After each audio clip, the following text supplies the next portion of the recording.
La fin des méchants.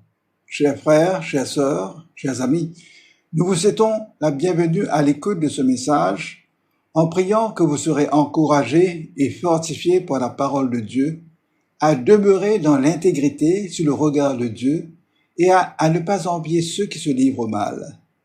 Nous aborderons le psaume 73 qui traite d'un problème auquel nous faisons tous face, c'est-à-dire le problème de la prospérité des méchants. Il est tout à fait normal de regarder autour de nous pour voir ce qui se passe, comment vivent les autres, ce qu'ils font, comment ils se comportent et ce qu'ils font pour gagner leur vie.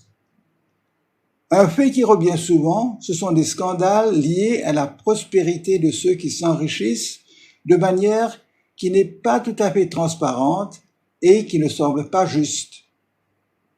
En plus, il semble que ces méchants réussissent à passer à travers les mailles du filet, comme on dit. Ils ne sont pas inquiétés par la justice et leur richesse augmente à vue d'œil. Alors que vous vous dites, moi je travaille dur, je respecte la loi, je suis en règle, mais je ne vois pas de progrès dans la vie et j'ai de la peine à subvenir aux besoins de ma famille. Cela d'autant plus que la vie devient de plus en plus chère, donc difficile, et que l'avenir économique dans le monde entier demeure incertain. Donc, à la vue du bien-être des autres, qui ne sont pas en train de respecter la loi, vous réfléchissez et vous êtes tenté de remettre en question votre intégrité et votre honnêteté. Eh bien, c'est ce que le psalmiste a fait quand il a constaté ce qu'il appelle le bonheur des méchants. Pour contexte, le psalmiste a vécu sous la captivité babylonienne. Il a écrit ce psaume pour consoler les Israélites en souffrance pendant leur exil. Ses compatriotes étaient grandement éprouvés de se trouver dans une telle détresse, tandis qu'un peuple bien plus méchant et corrompu qu'eux vivait dans une grande prospérité et les tenait dans la servitude. En fait, le psalmiste nous dit, en toute sincérité, qu'il portait envie à ces méchants, qu'il s'aigressait à la vue de leur richesse. Ces méchants se permettaient tout impunément. Dans ce psaume 73, nous lisons ce que le psalmiste ressentait quand il a vu tout ce que faisaient les méchants. Nous voyons également quelle a été sa réaction à cette situation morale difficile. Je vous invite à lire et à écouter ce psaume pour voir la solution que le psalmiste a trouvée à son problème et comment, par la grâce de Dieu, il est sorti victorieux de son amertume. Psaume 73. Oui, Dieu est bon pour Israël, pour ceux qui ont le cœur pur. Toutefois, mon pied allait fléchir, mes pas étaient sur le point de glisser, car je portais envie aux insensés en voyant le bonheur des méchants. Rien ne les tourmente jusqu'à leur mort, et leur corps est chargé d'embonpoint. Ils n'ont aucune part aux souffrances humaines. Ils ne sont point frappés comme le reste des hommes. Aussi, l'orgueil leur sert de collier. La violence est le vêtement qui les enveloppe. Les pensées de leur cœur se font jour. Ils raillent et ils parlent méchamment d'opprimés. Ils profèrent des discours hautains. Ils élèvent leur bouche jusqu'aux cieux et leur langue se promène sur toute la terre. Voilà pourquoi son peuple se détourne de leur côté. Il avale l'eau abondamment. Et il dit, comment Dieu serait-il? Comment le Très-Haut connaîtrait-il? Ainsi sont les méchants. Toujours heureux, ils accroissent leur richesse.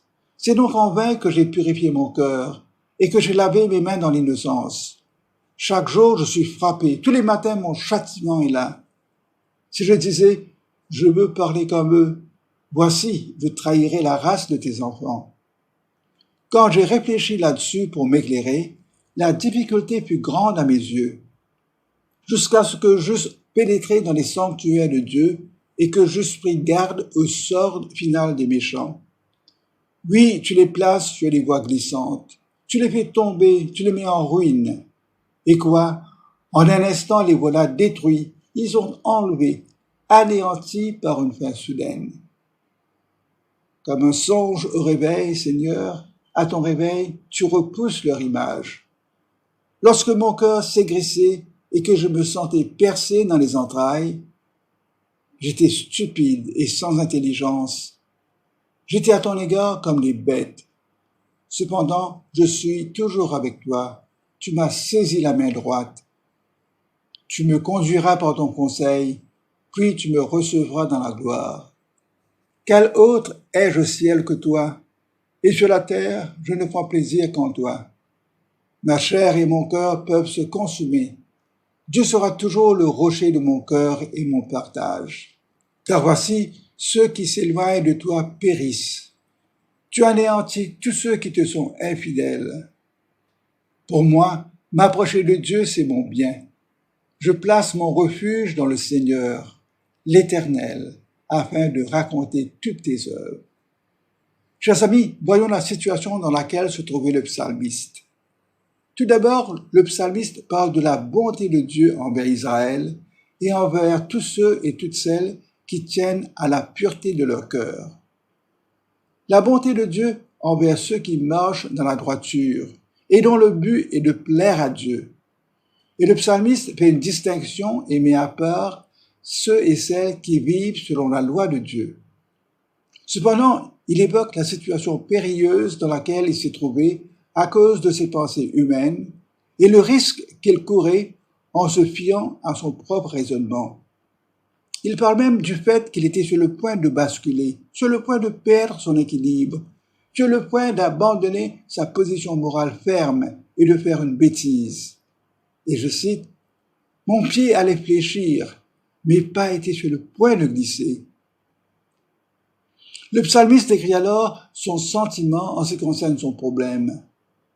À la vue du bonheur matériel des méchants, le psalmiste ressentait une certaine jalousie envers les insensés. Les insensés, c'est-à-dire ceux qui n'ont pas de crainte de Dieu dans leur cœur.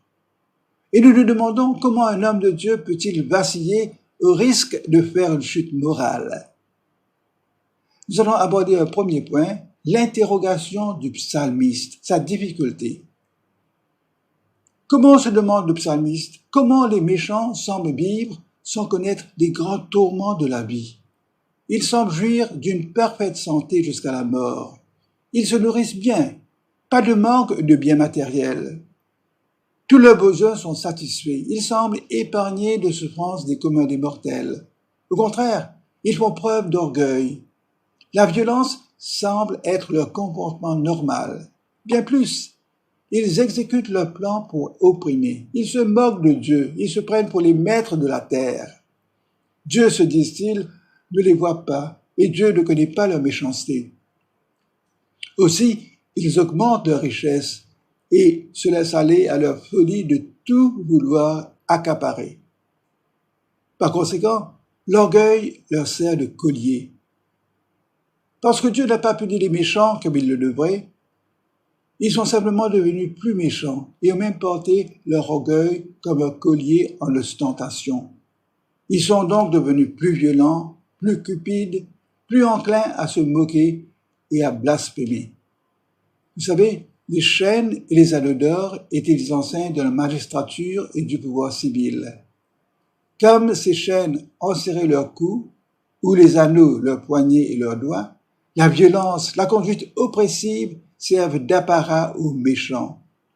Nous voyons l'homme méchant exhibant son orgueil comme un collier de prestige.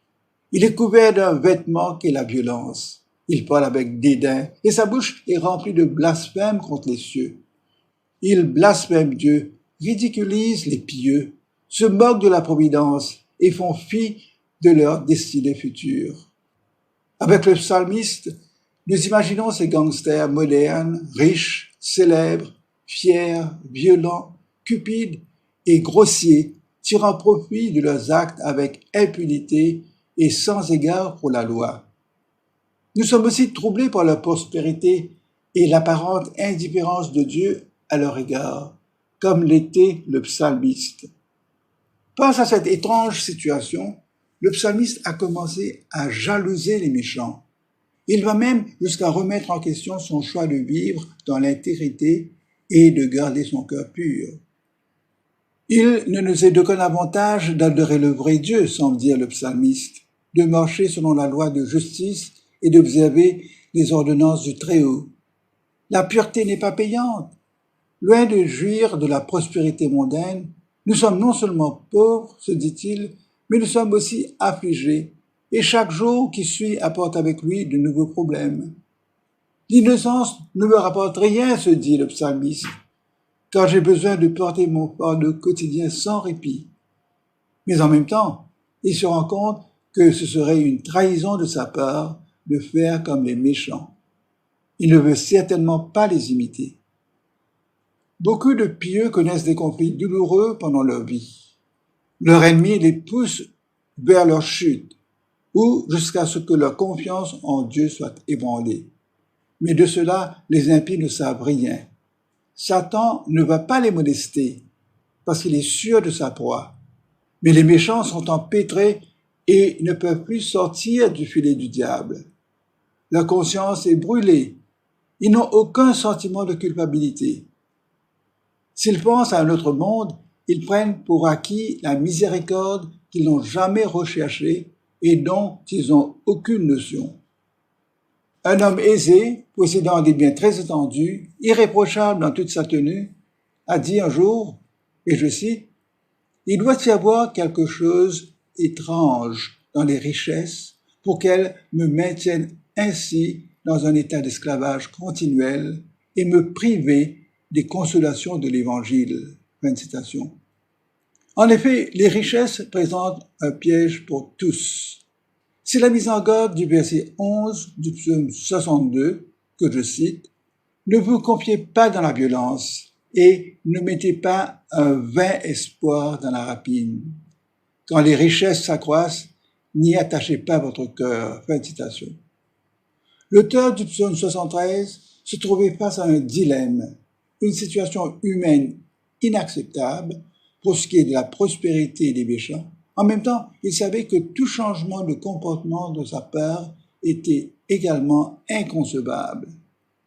Pris en deux options, au verset 16, le psalmiste explique son état d'âme et dit, et je cite, « Quand j'ai réfléchi là-dessus pour m'éclairer, la difficulté fut grande à mes yeux. » Chers amis, c'est aussi notre situation. Il y a des choses que nous constatons autour de nous, des comportements qu'on ne peut accepter. En même temps, notre conscience nous dit qu'il ne faut pas faire comme les autres. Il existe des institutions pour veiller à la bonne conduite des affaires, comme celles qui sont en place pour veiller à l'enrichissement illégal. Mais les méchants trouvent toujours des astuces pour se protéger sur le plan international. Où se trouve donc la solution à ce dilemme moral auquel nous faisons tous face? La tentation est grande de dire « Moi aussi, je veux faire la même chose que les autres. » Mais nous savons qu'il ne faut pas céder à cette tentation, car notre conscience est comme une sentinelle qui suit au grain notre comportement. Voyons ensemble la solution que le psalmiste a trouvée à son dilemme. J'aborde ici le second point, la solution que le psalmiste a trouvée à son dilemme. Au verset 16 et 17, que je cite, « La difficulté fut grande à mes yeux, jusqu'à ce que j'eusse pénétré dans les sanctuaires de Dieu et que j'eusse pris garde au sort final des méchants. » La solution, le psalmiste l'a trouvée en regardant à Dieu et en se détournant de son raisonnement d'homme. Il a trouvé la réponse à son dilemme quand il a recherché la face de Dieu pour connaître la pensée de Dieu en ce qui concerne les agissements et la fin des méchants. Dans ce verset 17, il nous dit qu'il s'est mis dans la présence de Dieu. Il a pris note de ce que Dieu lui a révélé concernant la destinée finale des méchants. Nous ne savons pas combien de temps il est resté en prière, mais il nous dit qu'il a obtenu la réponse à son dilemme de Dieu. Donc, quelle est la fin des méchants? En général, l'homme ne sait pas gérer la prospérité. Si les hommes avaient ici-bas un confort ininterrompu, peut-être pas une seule âme ne chercherait à se préparer pour le ciel. Les épreuves et les afflictions humaines et la pénibilité de la vie en général sont la plus haute preuve d'une providence aussi bienveillante que sage. Si l'état des affaires humaines était différent de ce qu'il est, l'enfer serait plus peuplé et il y aurait moins d'habitants dans la gloire. Voici ce que nous rapporte le psalmiste, ce qu'il a été inspiré d'écrire. Et nous lisons cela au verset 18 à 20. Nous disons que les méchants sont sur une voie glissante, c'est-à-dire qu'ils courent à leur perte morale. Ils vont faire une chute terrible qui causera leur ruine complète. Leur bien-être sur la terre n'est que passager. En un instant, ils seront détruits par le jugement de Dieu et seront réduits au néant. Leur existence est comme un mauvais rêve vite oublié. Ils vont périr. Et le terme périr est généralement utilisé pour signifier une disparition, un anéantissement. Et ce terme est appliqué aux impénitents. Ils seront tous anéantis. Cependant, ce qui retient notre attention, c'est la confession du psalmiste. La confession du psalmiste. Premièrement, le psalmiste avoue qu'il ne supportait pas le bonheur des méchants qui lui semblait injuste. Cela l'irritait dans son âme. Il portait une amertume profonde en lui. Mon cœur s'aigrissait, dit-il, et je me sentais percé dans mes entrailles. C'était comme si il souffrait et que cet état de choses lui était comme une flèche qui le transperçait. Il confesse au Seigneur son incompréhension et il reconnaît son impuissance. Avant qu'il n'entre dans la maison du Seigneur, il était coincé. Deuxièmement, au verset 22, il avoue, et je cite, « J'étais stupide et sans intelligence. » Et là, il se confesse et il s'humilie pour son manque de discernement et son manque de respect pour Dieu. Être sans intelligence veut dire ne pas tenir compte de la pensée de Dieu et douter de sa parole. Être sans intelligence, c'est un reproche que Jésus fait à ses disciples plusieurs fois dans le Nouveau Testament quand il leur dit « Ô homme sans intelligence ». Pour le psalmiste, après son moment de prière dans le sanctuaire de Dieu, il s'est d'une part senti stupide d'avoir oublié les vérités évidentes de l'éternité et de la justice de Dieu. D'autre part, il a ressenti une grande délivrance. En fait, après ce temps passé dans la présence de Dieu, il ressort fortifié. Mais en même temps, il est encore plus sévère envers lui-même quand il qualifie son attitude comme totalement dépourvue de raison. Il dit « J'étais à ton égard comme les bêtes ». Il a observé à juste titre que les animaux n'ont aucune notion de l'éternité. Les animaux vivent leur vie pour leurs besoins du moment, satisfaisant des envies instinctives naturelles. Or, quand le psalmiste a oublié l'éternité, il était vraiment comme une bête devant Dieu. Cela nous rappelle le roi Nebuchadnezzar que Dieu a réduit à l'état animal pendant 7 ans, jusqu'à ce qu'il se repente de sa folie royale et qu'il reconnaisse la souveraineté de Dieu et la gloire de Dieu. Cela nous est raconté au chapitre 4 du livre de Daniel. Nous passons maintenant à la résolution du psalmiste. Ayant reçu la réponse de Dieu, quelle est sa décision? Le psalmiste retrouve sa paix d'esprit aussitôt qu'il reçoit la réponse de Dieu. Et il prend sa décision de demeurer fidèle à Dieu et à ses bonnes promesses. Au verset 2, le psalmiste disait qu'il était sur le point de glisser. Mais au verset 23, il dit qu'il se retrouve dans la présence de Dieu et que c'est Dieu qui apparaît à sa chute en lui tenant la main. Il dit « Tu m'as saisi la main droite ». Quelle leçon y a-t-il pour nous? Eh bien, quand nous sommes aux prises avec des situations difficiles, ne restons pas braqués sur la réalité de ce qui nous entoure comme l'avait fait le psalmiste. Il n'était pas conscient que Dieu le tenait par la main. Comme Jésus, notre bon berger nous le promet dans le Nouveau Testament et le fait pour nous. Jésus est notre berger qui marche devant nous, ses brebis, pour nous montrer la voie vers notre pâturage, pour nous protéger contre tout danger et tout risque, pour que nous ayons la vie en abondance. Pour le psalmiste, après sa prière, Comme résolution, il dit qu'il va se fier au conseil de Dieu. C'est une décision sage que nous avons tous intérêt à adopter. En fait, c'est la voie de la gloire. Le psalmiste ne connaissait pas Jésus comme le Christ, comme le Messie, comme son sauveur, mais il avait placé sa foi en l'éternel Dieu qui s'est révélé en Jésus-Christ. Il est significatif que le psalmiste s'attende à ce que Dieu le guide par ses conseils. Il s'attendait à entendre la sagesse de Dieu et à être guidé par elle. Il ne voulait pas être guidé par ses sentiments, des circonstances ou des expériences, mais à être guidé par Dieu. Nous aussi, puisque Christ est notre Rédempteur et que toute sagesse se trouve en lui, il est capital d'avoir la communion avec Christ qui va nous conseiller et nous guider par ces moments de grande difficulté et d'inquiétude par lesquels nous traversons.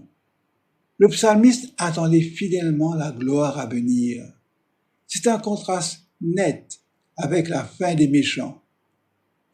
En fait, aucun esprit humain qui n'est uni à Dieu ne peut être sauvé. Ceux qui sont loin périront. Ils seront perdus, défaits, ruinés. Et cela sans remède. Le psalmiste dit que Dieu est bon pour ceux qui ont le cœur pur. Et Jésus le dit, « Heureux ceux qui ont le cœur pur, car ils verront Dieu. » Voici le résumé du message. Premièrement, concernant les méchants, leur bonheur est instable. Ils se tiennent sur un précipice et ils y seront précipités. Leur désolation survient subitement et de manière inattendue. Leur ruine est effrayante. Ainsi, il est démontré que leur bonheur est vain, vide, sans substance, comme un rêve. Mais pour ceux qui ont le cœur pur, les pieux ne seront pas négligés. Ils sont continuellement avec Dieu. Ils sont tendrement conduits comme par la main d'un Père aimant. Ils sont dirigés par la parole et par l'Esprit de Dieu. Ils sont souvent couronnés de marques signalées de l'estime de Dieu, même dans cette vie. Ceux qui ont le cœur pur ont la résolution de vivre pour Dieu. Le psalmiste n'attend rien d'autre que Dieu. Il ne cherchera aucune autre portion sur la terre. Il s'attachera à Dieu dans la vie et dans la mort. Il dit, sa confiance en Dieu sera inébranlable. Et voici ses conclusions.